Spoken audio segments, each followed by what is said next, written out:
Buenas noches, estás en sintonía de YSUS Radio. YSUS Radio.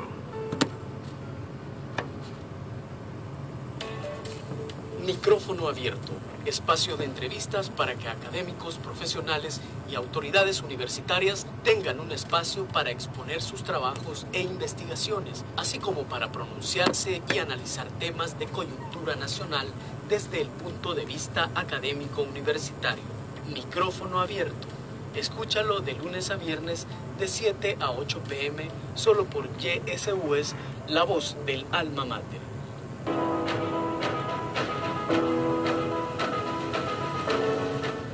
Muy buenas noches, bienvenidas, bienvenidos a una emisión más de su programa de entrevista Micrófono Abierto. Les saluda su amigo y servidor Juan Carlos Miguel.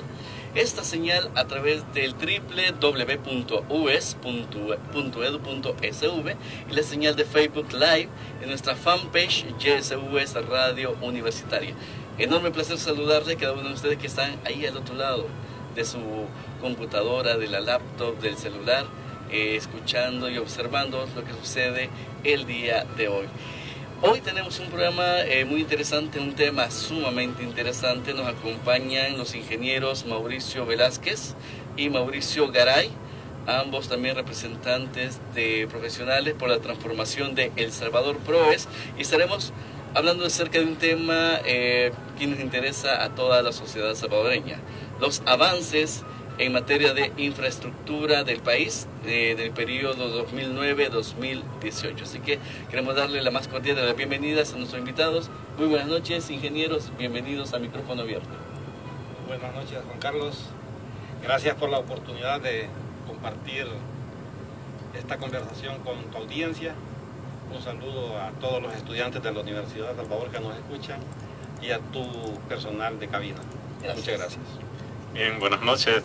También aquí emocionado por estar de nuevo en este recinto que estuvimos hace ya algún rato como estudiantes en ingeniería, y también un saludo a la radio, a todos los integrantes. Bueno, bienvenidos. Vamos a estar hablando acerca de la infraestructura en nuestro país en el periodo que comprende de 2009 a 2018. Como sabemos, durante la historia de nuestro país, El Salvador, en la época del conflicto armado, en la época de la guerra civil en nuestro país, hubieron muchísimos atentados, no solamente a la población civil, sino que también entre la Fuerza Armada y la guerrilla en aquel entonces. Hubieron también mucha infraestructura vial, mucha infraestructura que fue dañada, llámese por las balas, las bombas, etcétera, etcétera. También hay que mencionarlo, los desastres naturales que hemos tenido en nuestro país, El Salvador, donde eso pues vino a hacerse pensar a las autoridades, lógicamente, en invertir y en crear nuevos espacios de infraestructura en nuestro país. Una de las cosas de las cuales yo estuve leyendo, ingenieros, y me gustaría que me ayudaran, es que se le ha apostado mucho a la red vial de nuestro país, y eso es bastante bueno. Tenemos una de las sistemas de carreteras mejor hechas, mejor ordenadas en Centroamérica, se lo podemos llamar así. Y me gustaría, en el caso de ustedes y en su experticia con respecto a la infraestructura de nuestro país durante todos estos años, de 2009 hasta la actualidad, ¿cuáles han sido los avances, cuáles han sido esos proyectos que han marcado un hito en la infraestructura de nuestro país, El Salvador? Muchas gracias.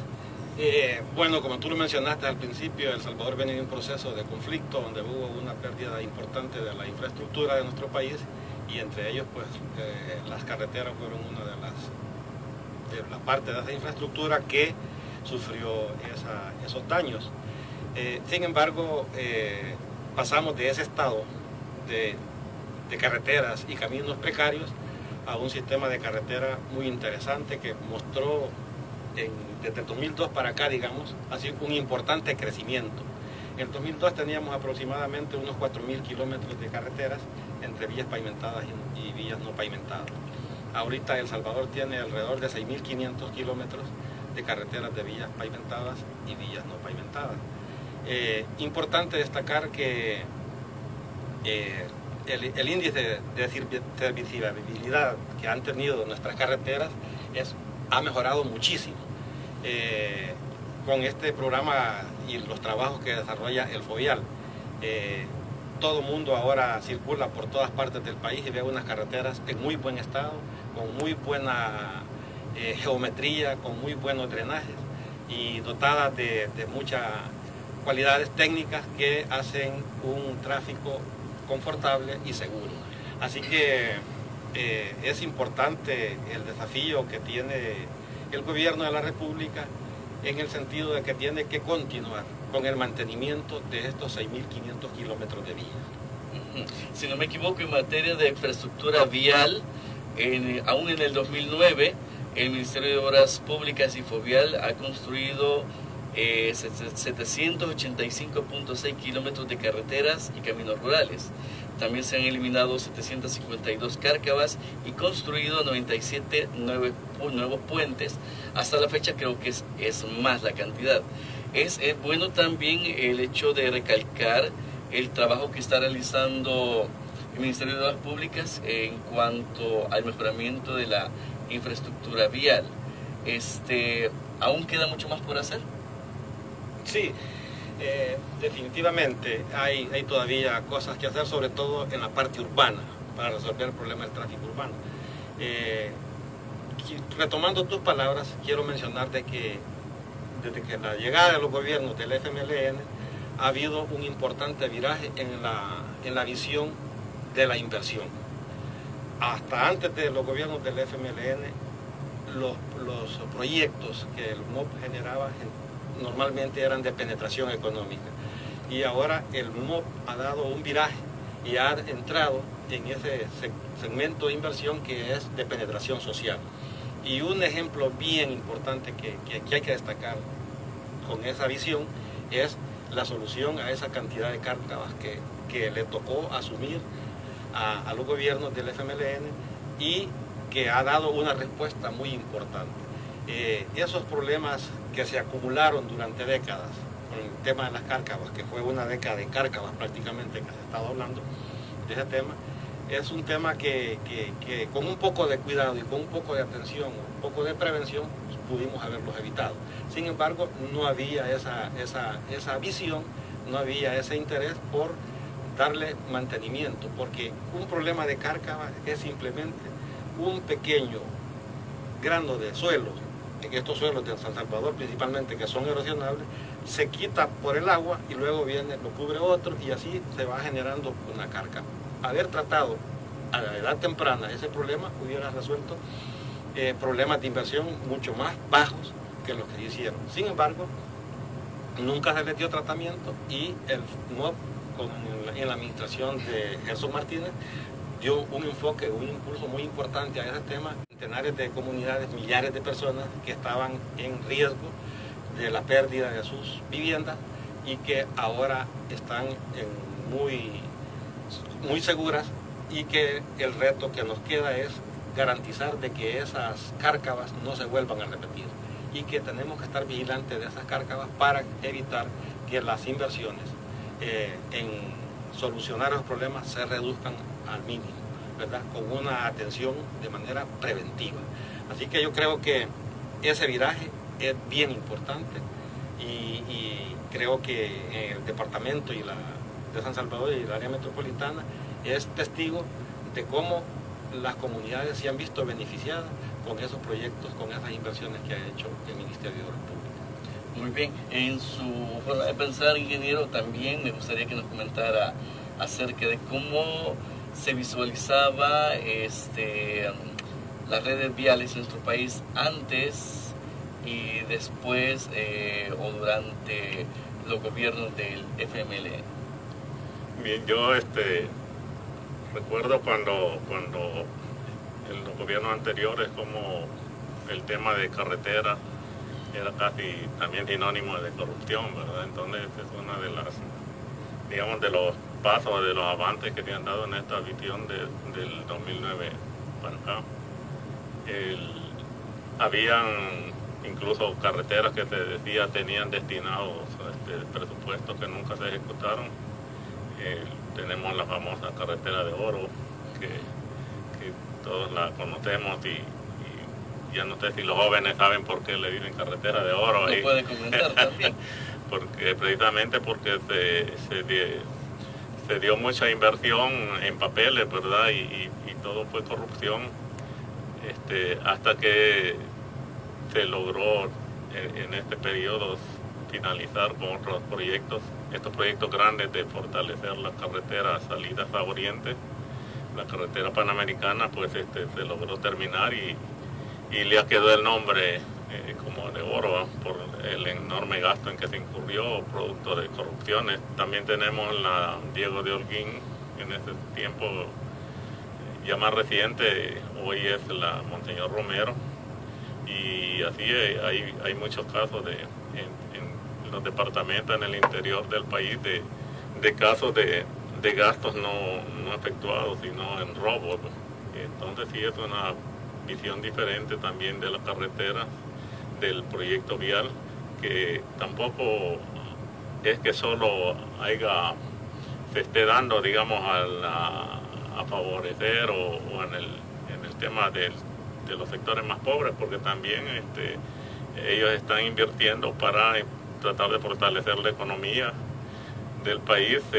Ahora se habla ya del tema de estos corredores logísticos y todos estos grandes proyectos que más adelante se pueden hablar, pero es una visión, digamos, integral del tema de carretera y de toda la infraestructura, porque infraestructura es también vivienda, ¿verdad? Es todo lo que se modifica en la naturaleza, es todo lo que se edifica precisamente para fortalecer la convivencia, ¿verdad? La convivencia humana, la vida humana. Ahí tenemos el tema de la vulnerabilidad, que también a través de accionar en la infraestructura, en los drenajes y todas estas cosas, todas estas obras, se ha logrado bajar grandemente el índice de riesgos del país. Bueno, justamente como decía el ingeniero Velázquez, perdón, sí, el ingeniero Velázquez y el ingeniero Garay, el hecho de Boulevard Diego de Holguín, donde pasó mucho tiempo en el olvido, si lo puedo llamar así, y hubo un desfalco, un robo millonario en diversas construcciones, Ministerio de Obras Públicas en aquel entonces, y hay que hablar lo que hay que decir, hay que decirlo abiertamente, y no solamente lo digo yo, también otros medios de comunicación y la sociedad salvadoreña nos hemos dado cuenta que desgraciadamente los funcionarios públicos en la época donde estuvo, por ejemplo, el expresidente Antonio Saca, hubo pues mucho robo y mucha corrupción y no se le dio importancia a temas como la infraestructura vial, la vulnerabilidad y riesgos en el país, donde después que hubo un cambio en la política se comenzó a trabajar un poquito en eso. Pudiésemos hacer un análisis cada uno de ustedes antes de irnos a la pausa. ¿Cómo ustedes visualizan el antes y después durante el gobierno de Arena y luego con el FMLN? Sí, bueno, efectivamente, aquí hay dos grandes saltos de calidad, podríamos decir así, en cuanto a la administración y la gestión del Ministerio de Obras Públicas. En su mayoría, antes del 2009, los proyectos de carreteras que ejecutaba el Ministerio de Obras Públicas terminaban en arbitrajes, o sea, en problemas legales. Y eso pues sucedía porque las autoridades en ese momento se prestaban a ese tipo de maniobras, en el sentido de que el contratista no ejecutaba el proyecto, aducía que no había recibido las condiciones o no tenía las respuestas en su momento y terminaba demandando al Estado. Y casi la mayoría de esas demandas eran ganadas por los contratistas. Eso, a partir de la administración de Gerson Martínez en su momento que llegó, eso se paró y dejó el Ministerio de Obras Públicas ser el ministerio que se hablaba en todos los espacios en los periódicos, en las calles, en la gente, comentando de que era un ministerio corrupto, ¿verdad? Ese era uno de los ministerios más señalados desde ese punto de vista. Eso ha parado. Y ese es un salto de calidad importante que hasta ahora se ha mantenido y que esperamos no tengamos retorno atrás en ese tipo de maniobras. El otro es el enfoque de la inversión. Antes se tenía un enfoque de inversión netamente de penetración económica y favoreciendo ciertos intereses particulares. Hoy eso cambió. Hay una combinación, podríamos decir, de proyectos con penetración económica que se necesitan, no son necesarios para el desarrollo del país, pero también hay un componente importante de proyectos de penetración social que van en beneficio de la gente y que van a favorecer, a disminuir la vulnerabilidad de las comunidades, a comunicar comunidades que en realidad no son productivas tanto, pero que necesitan una comunicación vial para poder desempeñar su actividad social. Esos dos elementos son elementos novedosos en estas administraciones y que esperamos que se sigan manteniendo. Así se debe de invertir, buscando el equilibrio del proyecto de penetración económica y favoreciendo con los beneficios de esos proyectos a los proyectos de penetración social y favorecer a toda la población en su conjunto. Creo que son dos elementos importantes. Sí, yo en la misma línea recuerdo que recibió digamos, el gobierno después de las elecciones ganadas por el Frente, recibió procesos de arbitraje, recibió carreteras abandonadas. Diego de Holguín, que así se llamaba en ese tiempo, pues era un caso bien representativo, una carretera abandonada con litigios, procesos de arbitraje y problemas de compadrazgo. Recuerdo que ahí hubieron problemas de derechos de vía, que habían movido los alineamientos por favorecer ciertos dueños allí de terrenos, e incluso creo que de la escuela militar, había una serie de problemas en este tema que recibió el gobierno, que cuando inició tuvo un poco de, digamos, de trabas, ¿verdad? Porque no tenía que primero resolver todo eso. Incluso en su primer año se tuvo muchas licitaciones que fueron desiertas, pues, porque todavía les costaba cómo implementarlas. Tenía también el tema de los puentes, tenía muchos puentes que hacerle frente, tenía los efectos de la tormenta, creo que todavía una de las tormentas que había botado puente. Entonces, de eso para acá, más el tema de identificar las cárcavas, pues da una enorme diferencia en la administración.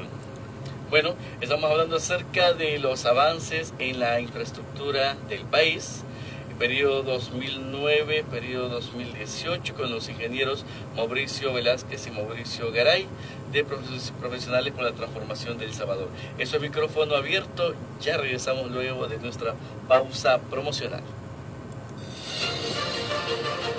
A 177 años de fundación, la Universidad de El Salvador continúa su camino en la búsqueda de la gratuidad de la educación superior pública del país. Los frutos del 2017 se convierten en realidad en el 2018. Cientos de becas para estudiantes de escasos recursos y exoneración de cuotas son algunos pasos por los que la UES marca su rumbo hacia la gratuidad de la educación universitaria. 1841-2018. Universidad de El Salvador, 177 años de lucha.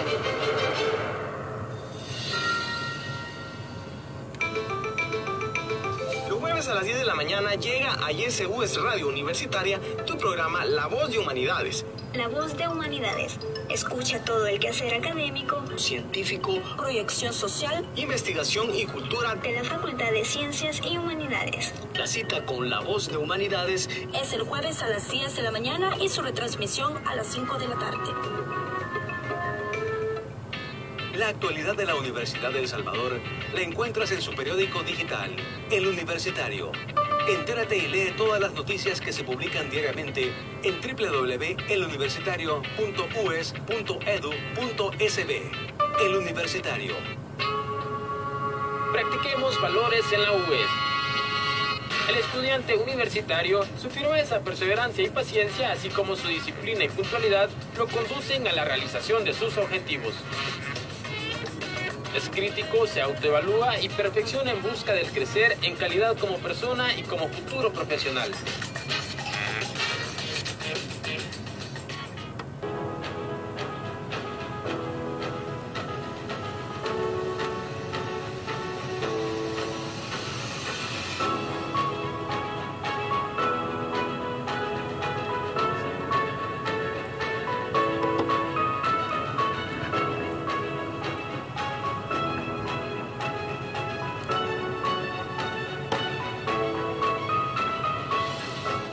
En el año 2016 la inversión pública alcanzó los 713 millones de dólares con una ejecución del 67,4%.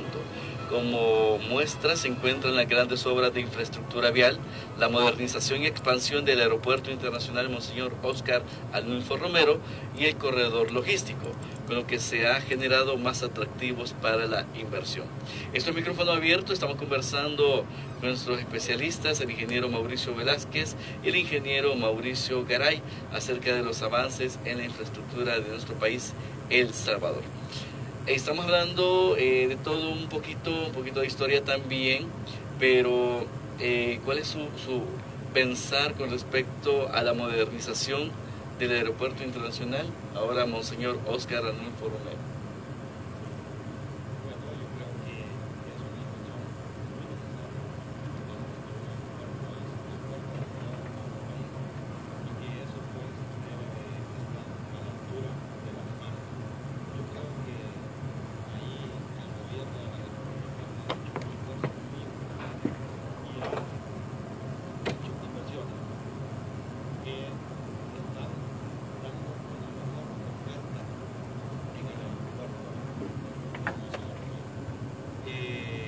Ese aeropuerto ahora es una terminal aérea que tiene capacidades muy importantes en cuanto a la atención al público y en cuanto a las aeronaves que pueden aterrizar en la pista. Y creo que esto viene a integrarse, hay un proyecto que viene a integrarse a esa inversión, que es la ampliación de la carretera de Comalapa a Zacate. Es una ampliación que se está haciendo con fondos del Fomilenio y que va a tener una ampliación de tal manera que van a haber 2 carriles de ida para Oriente y 2 de venida, y con importantes inversiones en puente. Eso hará que la dinámica y los tiempos de tránsito disminuyan importantemente para el transporte de carga del aeropuerto hacia el oriente del país. Creo que ahí hay una como integración, y si a eso también agregamos otro proyecto que puede incidir también, que es el bypass de la Libertad. Ustedes se fijan que en la Libertad, todos los domingos cuando venimos desde el puerto para San Salvador, es un congestionamiento terrible. Y eso pues obviamente tiene sobre demanda, y que con estas inversiones eso va a mejorar muchísimo. Bien, ingeniero Garay, también me gustaría, estamos hablando, bueno, el Aeropuerto Internacional Monseñor Óscar Arnulfo Romero, lógicamente está siendo expandido, está siendo pues reconstruido en cierta medida, pero también ¿qué opinión nos trae con respecto también a los puertos, al puerto de la Unión, por ejemplo? Bien, la política de fortalecer los puntos aduaneros, como son los puertos, las aduanas terrestres, el aeropuerto, es parte de esta política de mejorar todos los corredores logísticos que tenemos. El país, pues, digamos, su economía, en cuanto a recursos, nos apunta a que una de las fortalezas que podemos tener es precisamente aprovechar que ya el aeropuerto estaba, digamos, muy bien construido y era muy bueno desde antes. Pues aquí no vamos a decir que antes no servía, ¿verdad? Siempre el aeropuerto ha sido muy bien calificado en Centroamérica y así ha continuado. Y lo mejor es que precisamente se mejore a través de los años para acoplarse a todas las demandas nuevas, ¿verdad? En cuanto a los puertos, pues tenemos el tema de la unión del de Cutulco, que ha tenido muchos problemas y también problemas de corrupción, ¿verdad? Aquí sí es un tema asociado de nuevo a la obra pública, a la obra de corrupción, que incluso está involucrado, entiendo yo, la vicepresidenta y desde tiempo, porque es quien manejaba, digamos, más o menos esos temas. Un puerto que de un principio, digamos, tenía dificultades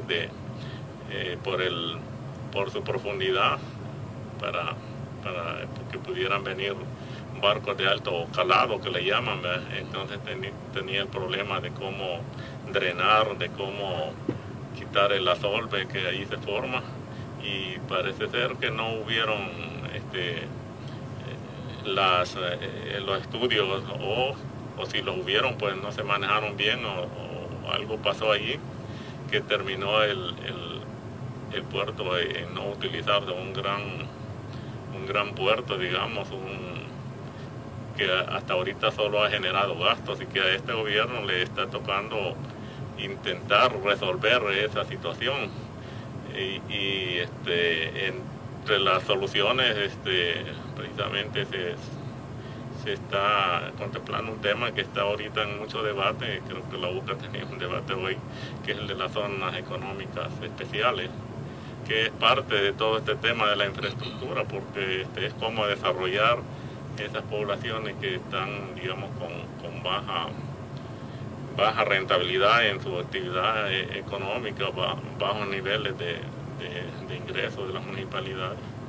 Y el llevar ese proyecto ahí tiene también como uno de sus agregados, va a poderle dar uso a ese puerto que cuando se ha llevado a licitaciones para su manejo no se ha logrado concesionar.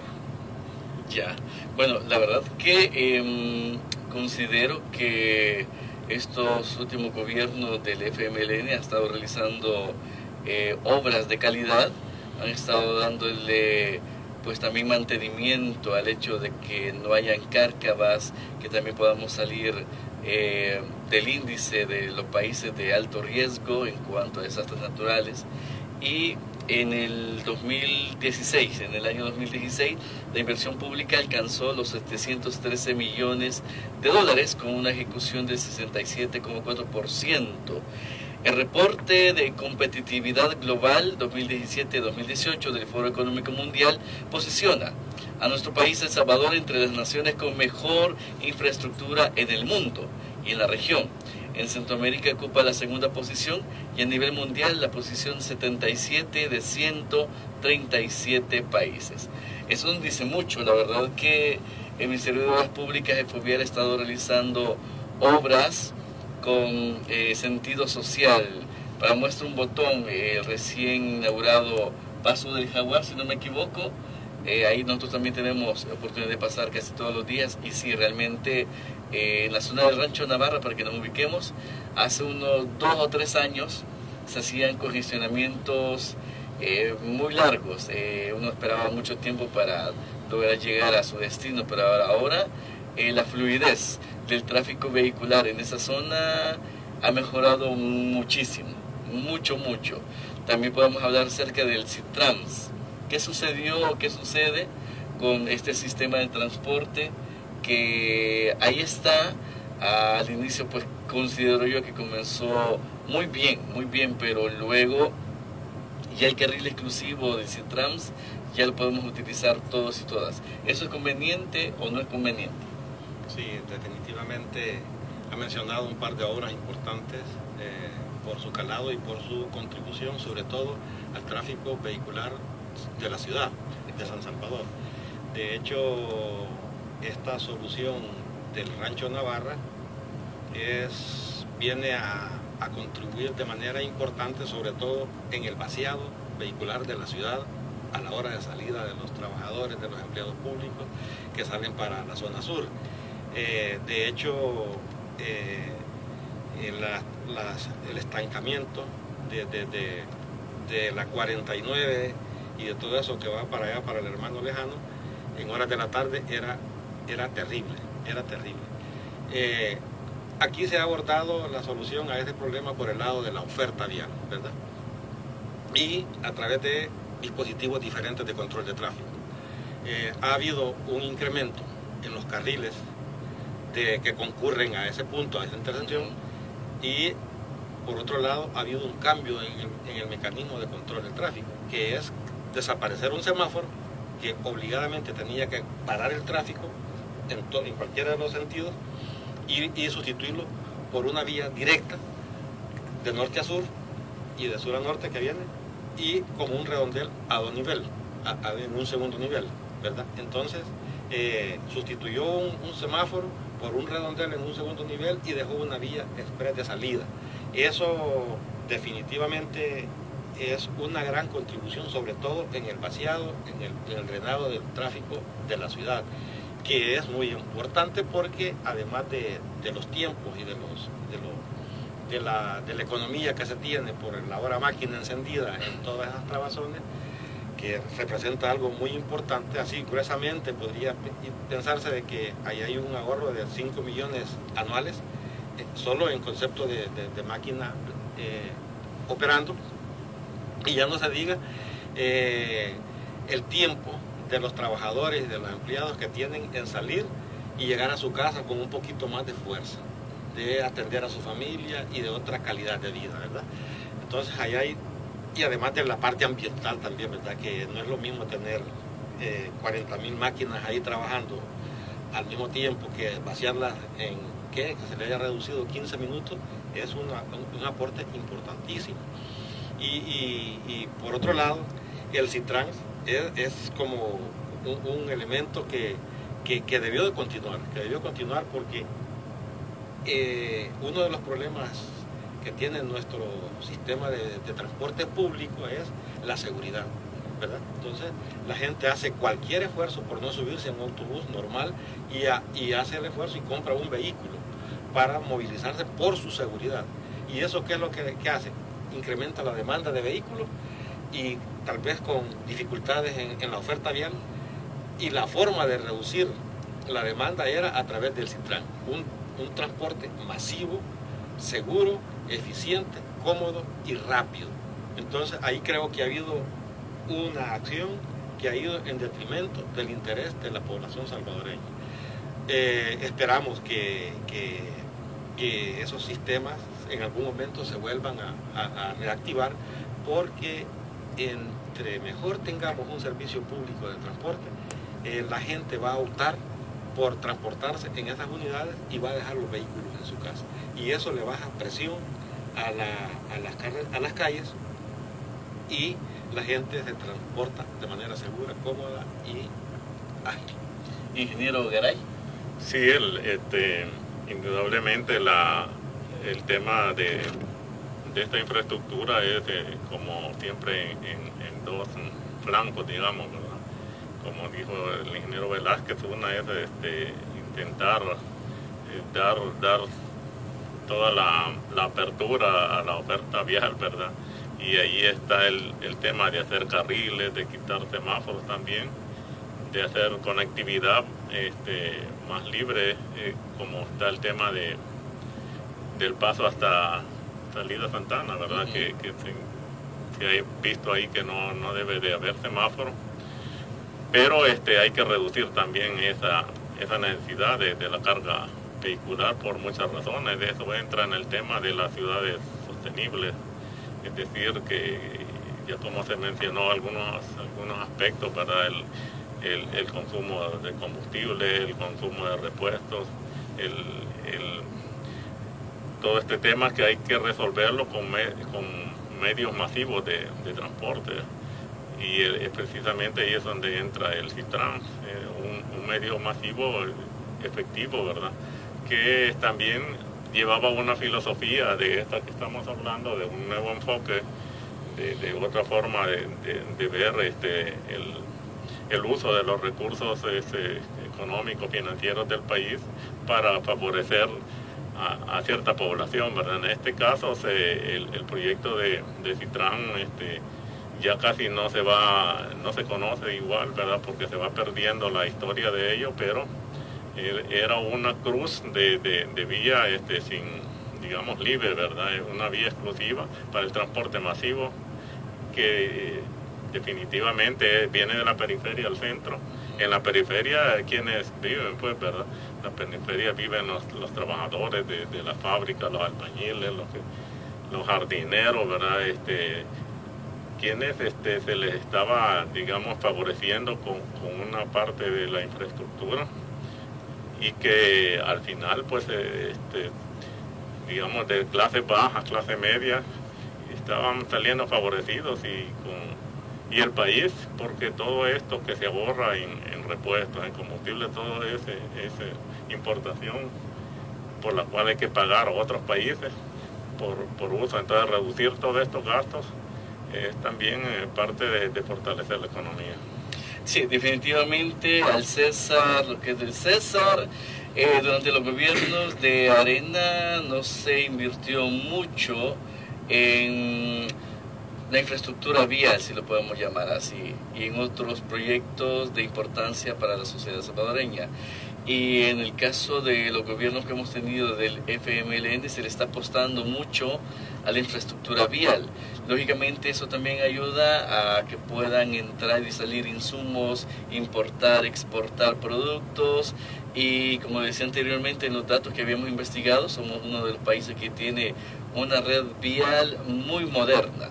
En el caso de Citrams, una idea muy atinada. Lastimosamente, pues siempre hubieron algunos partidos políticos que estaban en contra de eso, algunas molestias por parte de algunos sectores de la sociedad salvadoreña, pero bueno, ahí está la obra. ¿Y a qué más se le puede apostar? Porque también una de las ideas buenas que han tenido los anteriores gobiernos del FMLN ha sido el caso del puerto de la Unión, el puerto Cutuco. Ahí está el puerto, no es utilizado y como decía anteriormente el ingeniero Velázquez, también se está llevando a la Asamblea Legislativa el anteproyecto de ley de las zonas especiales económicas, donde se espera poder atraer inversión y lógicamente darle más movilidad económica a los departamentos que históricamente casi siempre han sido olvidados, La Unión, Morazán, Cabañas, que están ahí, ¿verdad? Pero no se le ha apostado mucho a su inversión y desarrollo local. Si bien es cierto, la movilidad, el tráfico se ha mejorado, hay muy buenas obras, eso hay que considerarlo también y reconocerlo, que bueno, ¿a qué más se le puede apostar? ¿Cómo está la situación ahora de la construcción de casas, la construcción de apartamentos, condominios? Porque lógicamente se están trabajando en diversos proyectos de movilidad, de carreteras, y qué bueno, hay mucho por hacer y se está haciendo bastante, pero luego que pase algunos años que esos proyectos ahí estén, ¿a qué más se le puede apostar? ¿A la construcción acaso? Sí, yo creo que el país en términos de la red vial a nivel nacional, interurbana, está bien y sigue mejorando. Sí tiene un desafío importante, que es el tráfico de las principales ciudades del país. Ahí hay un reto que se debe de asumir. Se debe de asumir porque está alcanzando niveles importantes. Y yo podría citar un par de ratios que pueden dar un indicativo. Por ejemplo, trasladarse a un empleado, a un trabajador, a su centro de trabajo, al centro de la ciudad de San Salvador, ya le está cortando en el orden de 2 a 3 horas.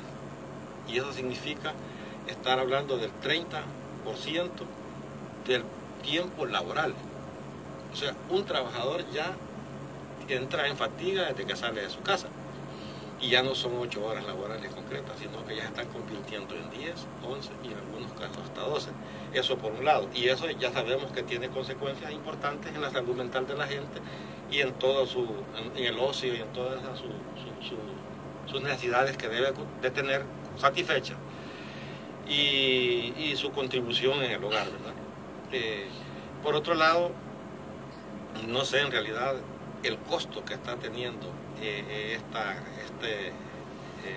esta sobredemanda vehicular en términos del Producto Interno Bruto, ¿verdad?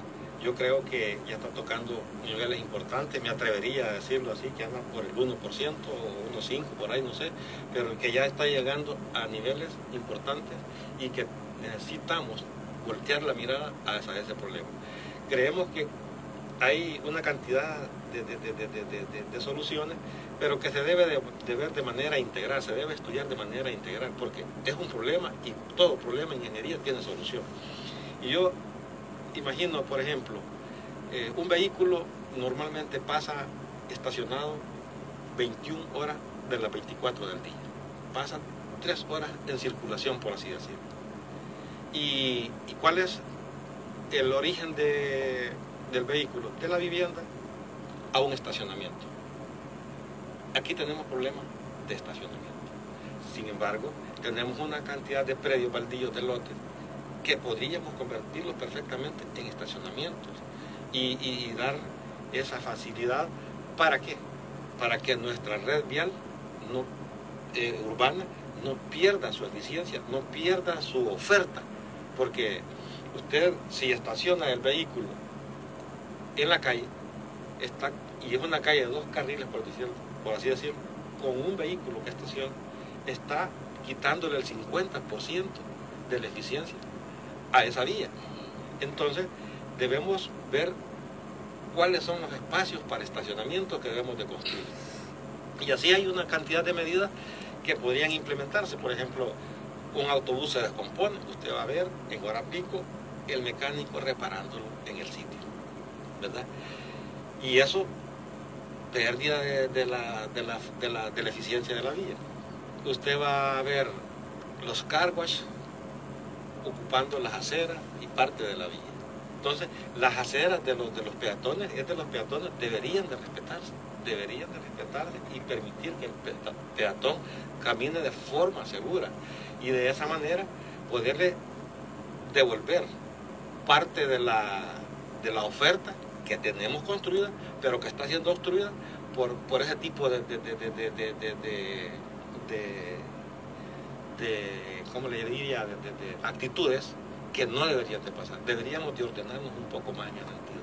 Hay que ponerle atención. Yo creo que son medidas así superficiales, pero que hay que abordarlas a profundidad, de verdad, porque tenemos que hacer un cambio en el tráfico urbano, ¿verdad?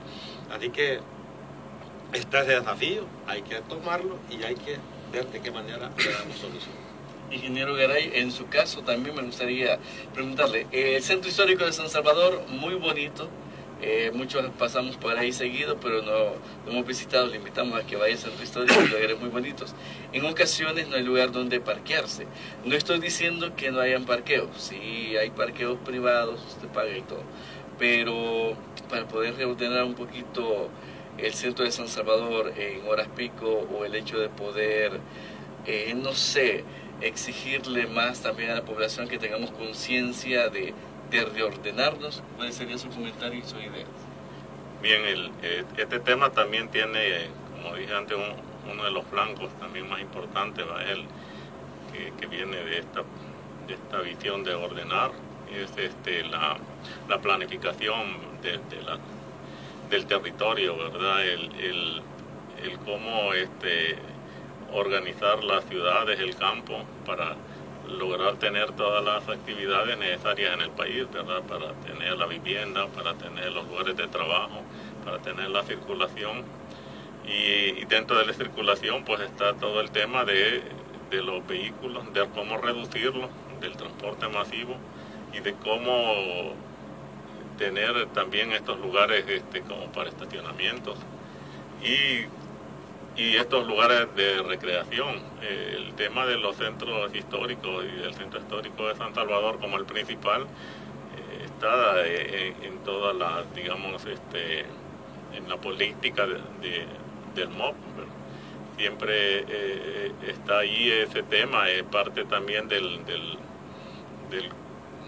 proyecto completo del Citran, lo contemplaba, porque nos hicieron creer que solo era dar las vías exclusivas o exclusividad en una vía para ellos, para el Citran, que en realidad era para quienes se transportan ahí, pero también llevaba toda la planificación de vías alternas y de recreación, de estacionamientos, de terminales, de buses, de las periféricas, ¿verdad?, que iban a alimentar al Citran, digamos. Y entonces el tema es la planificación y también el uso más eficiente del territorio, ¿verdad? Estamos en un país muy pequeño y todos queremos vivir, digamos, en un terreno y tener ahí el jardín, y ya esas visiones también hay que revisarlas. De hace mucho tiempo nos están diciendo que debemos construir en altura también. Tenemos, digamos, el problema de la zona sísmica, pero como dijo el ingeniero Velázquez, de ingeniería en todo hay solución. O sea, para cada situación sísmica hay una forma de diseño, hay unas normas de diseño, y lo que estamos haciendo es buscando favorecer a quienes notifican, a quienes urbanizan, a quienes quieren hacer venta de su activo del inmueble, digamos, en cerca de las zonas de los famosos centros comerciales. Entonces el tema también es en el ordenamiento, es la distribución territorial y su planificación. Bueno, quiero saludar a Jimmy Rosales, Elisa Mejía, Ana Laínez, Carolina Molina, Tania Lozano, Alex Morales, Ceci Rodríguez de Renderos, que están ahí justamente en sintonía de YesUS a través del www.us.edu.sv y la señal en Facebook Live en nuestra fanpage YesUS Radio Universitaria. Estamos conversando acerca de los avances en infraestructura de nuestro país junto al ingeniero Mauricio Velázquez y el ingeniero Mauricio Garay, para que podamos también comentar con nosotros acerca de las ideas que usted tiene con respecto a este tema. Voy a un corto promocional, ya regreso con el último bloque de este espacio de entrevista, micrófono abierto. Romero, Cátedra Abierta Dignidad Humana, una producción de la Asociación Monseñor Romero y YesUS Radio Universitaria. Sintonízala cada jueves a las 5 de la tarde en YesUS Radio Universitaria, 660 AM. Romero, Cátedra Abierta a la Dignidad Humana. Por esta tierra del hambre, yo vi pasar a un viajero. Sin las raíces en el pueblo, ningún gobierno puede tener eficacia, mucho menos cuando quiere implantarlo a fuerza de sangre y de dolor. Dale salud a tu cuerpo con nuestra cápsula de medicina natural. Medicina natural. Conoce los beneficios, propiedades y toxicidad de las plantas. De lunes a viernes a las 11:55 de la mañana. Medicina natural. Solo por YesUS Radio Universitaria. Escucha Medicina Natural para darle salud de calidad a tu cuerpo. Practiquemos valores en la UES. El personal administrativo se debe a su labor con honestidad, dedicación y convicción, tomando decisiones adecuadas que conduzcan a una mayor y mejor productividad. Cumple con las normas y disposiciones que rigen en la institución, valorándolos y haciéndolos suyos.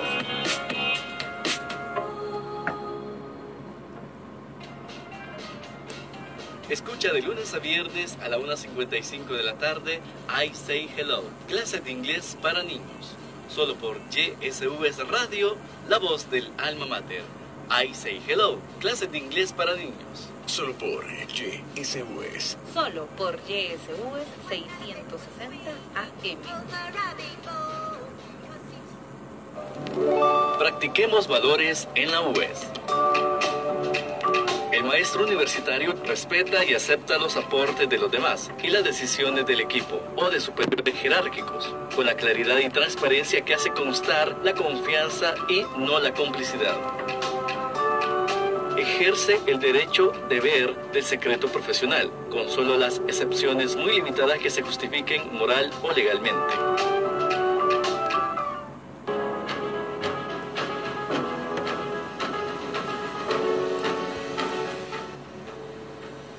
La inversión logística y de conectividad ha sido una de las principales apuestas del gobierno del presidente Salvador Sánchez Serén. Por ello, se han impulsado diversos proyectos que tienen como principal objetivo establecer garantías para quienes ven en nuestro país, El Salvador, una oportunidad comercial y de inversión. En este sentido, se han ejecutado 479 obras de infraestructura vial, vivienda y transporte por un monto total de $304 millones aproximadamente. Asimismo, se han invertido 52,6 millones en la construcción de las carreteras Acajutla-Sonsonate y la binacional Chalchuapa-Jerez, 34 millones en la creación de los pasos multinivel del área metropolitana de San Salvador y un aproximado de 86 millones en mantenimiento de vías, un total de 6.384 kilómetros en todo el país. Se han realizado diversos proyectos, entre ellos el paso del Jaguar, que es un paso de conectividad muy importante para la infraestructura vial de nuestro país, El Salvador. También el Boulevard Monseñor Romero, que ahí circulan miles y miles de automóviles día y noche, y lógicamente también un espacio donde la vialidad de nuestro país, el comercio, la importación y exportación, el hecho de recorrer o estar de un lugar a otro en breves minutos se hace realidad con estos proyectos. Y qué bueno que las autoridades de nuestro gobierno se estén pensando no solamente por el presente, también estén pensando en miras al futuro. Asimismo, pues se ha estado realizando también inversiones en 4 muelles para pesca artesanal en San Luis La Herradura, departamento de La Paz, Puerto El Triunfo y Puerto Parada en Usulután y en Acajutla, Sonsonate. Este es un apoyo para potenciar la actividad pesquera de alrededor de 10.000 pescadores artesanales. El proyecto ha requerido un monto de $10,6 millones, entre otros proyectos más que también vienen dentro de los proyectos internacionales como el FOMilenio 1 y el FOMilenio 2.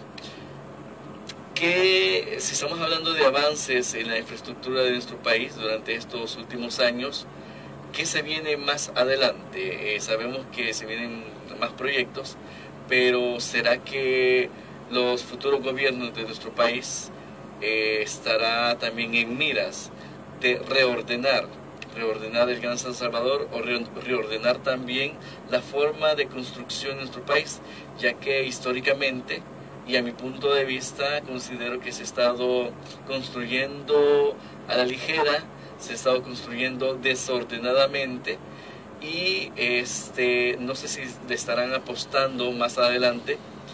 Nuestro país ya casi no tiene espacio.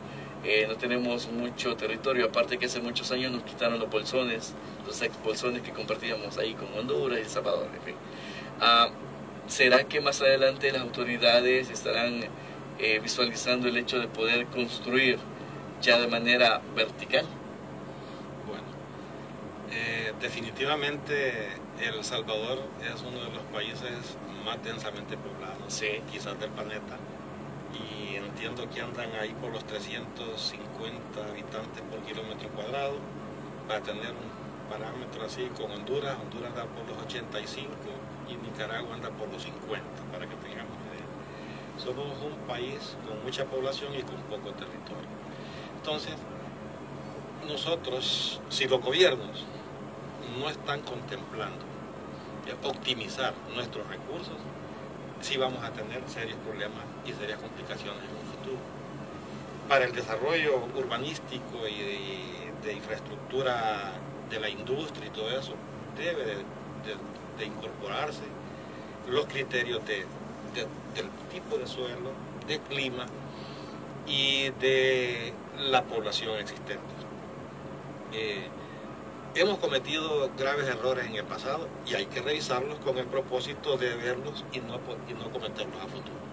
En la zona, por ejemplo, de San Andrés, se instalaron maquilas, cuando ese es uno de los suelos más ricos para la producción de granos básicos y de cereales. Nosotros tenemos que también pensar, además de la vivienda, de la fábrica, de la carretera y todo eso, que es importante también pensar en la alimentación de nuestro pueblo. Y en ese sentido debe de tomarse en consideración en una planificación de verdad que lastimosamente en el país, y aquí es un desafío también para la Universidad de El Salvador, no tenemos planificadores urbanos, no tenemos esta formación, no tenemos la carrera, debería de haber, y el país lo demanda. Así que debemos de tomar en cuenta esos recursos, de manera que hay que cuidarlos y hay que poner, y por eso a mí me parece interesante un poco esto de las zonas económicas, además de los beneficios, que están yendo a sitios donde la productividad agrícola es muy baja y el periodo de lluvia es muy poco, y entonces hay pocas posibilidades para el desarrollo de cultivos y de la ganadería, etcétera, y es mucho complicado. Entonces, eso es acompañando a esos pueblos, es importante esas zonas especiales que se están planteando, porque al no tener capacidad para el desarrollo agrícola y el desarrollo de la ganadería, pues ahí está el espacio para la fábrica, para los servicios, para la industria y todo eso. Ahí esos municipios que son los de mayor pobreza, pues están siendo beneficiados, ya que no podríamos nosotros cometer el error de decir poblando las zonas agrícolas, ¿verdad?, con fábricas y con viviendas. Ahí está el espacio, vendría a aliviar un poco la pobreza de esos municipios, dado pues que ellos tienen baja productividad agrícola y en la ganadería. Es importante. En cuanto al tema de la vivienda, pues sí hay siempre déficit de vivienda. El país tiene un déficit de vivienda a pesar de los esfuerzos que ha hecho Fonavipo, que ha hecho el Fondo Social para la Vivienda, esfuerzos importantes, y que ahora parece que son instituciones que financieramente son saludables y han movido muy bien las inversiones. Siempre tenemos ese déficit y hay que abordarlo también. Ahí tenemos como dos categorías de déficit, en el déficit, ¿verdad? Unos que tienen vivienda, pero vivienda precaria, y hay otros que cero vivienda. Entonces, hay que como gobierno y como un gobierno justo, debe de empezar por donde más está necesitada la población. Y pues lastimosamente aquí se desmontaron instituciones importantes como el IVU, el Instituto de Vivienda Urbana. Se hizo un desmontaje de todas las instituciones que contribuían a resolver el problema de la vivienda mínima en el país. Habría que pensar si no se reconstruye un aparato o un instituto que vea el tema ese y que se le busque salida al tema de la vivienda, porque es sumamente necesario para muchas familias en el país tener una vivienda. Muy bien, rápidamente, licenciado Garay. Sí. Bien, el tema de la vivienda en altura, como se conoce, como dijimos, ya tiene una historia. Hay ahí todavía unos centros urbanos que son muy conocidos, están ya muy céntricos, que han funcionado, que han estado en la zona sísmica, que han tenido daños y algunos han sido reparados, pero ahí están como una respuesta dentro de un poco tierra, digamos, dentro de un poco terreno, a donde se llevan recursos eléctricos, recursos de comunicación, recursos del agua, ¿verdad? Que andar dispersos y andar llevando toda esa logística de los servicios a lugares lejanos, pues es mucho más caro y mucho más difícil para el país.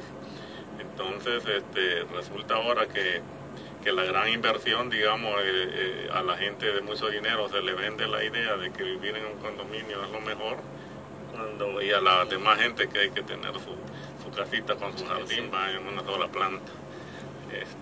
Son parte de los tópicos porque, como dijo el ingeniero Velázquez, hay que enfrentar, es lo que tenemos que tocar también.